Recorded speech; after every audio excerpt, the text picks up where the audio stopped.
July 29th's iteration of Raw had some good moments and some cliche moments, as some feuds became more intense, while other feuds continued to drag without any traction.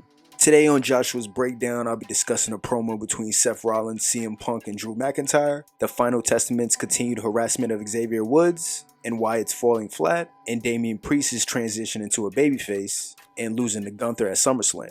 If you're interested in seeing more content, be sure to follow the Two Small Marks Instagram and Threads account.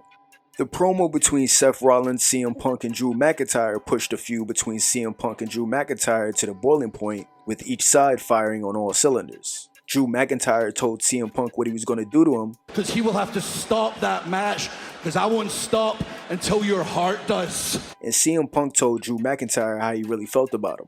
I'm your enemy, but I'm not your worst. You are. And Seth Rollins meanwhile laid down the rules of the match. Drew ended up winning the exchange at the end though, as he taunted CM Punk with the bracelet with his family's name on it.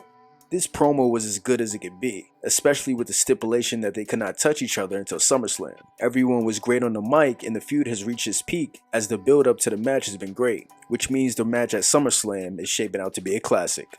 Karrion Kross and the Final Testament continued their ways on Monday Night Raw as Karrion Kross went up against Xavier Woods. Woods asked for the match to put an end to the Karrion Kross problem, but all that ended up happening was Woods taking the loss. Karrion Kross in the Final Testament's last feud was with Bobby Lashley and the Street Profits, and by the end of that, there was talks of Bobby Lashley possibly leaving the WWE.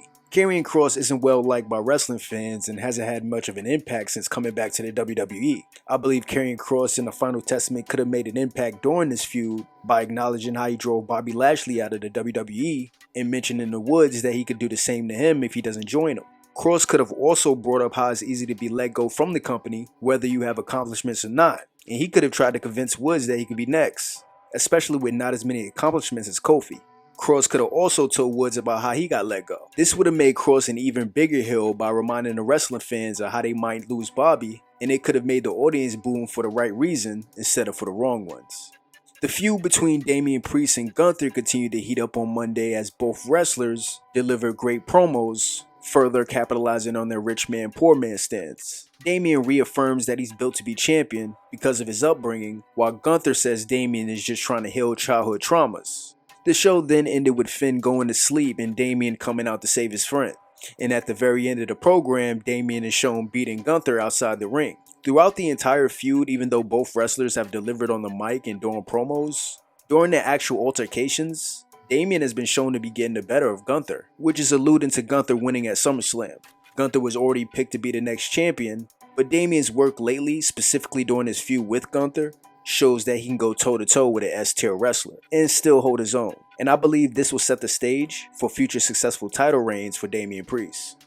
Be sure to check out new audio episodes of the Two Small Marks Wrestling Show every Saturday, and be sure to like and subscribe for more videos.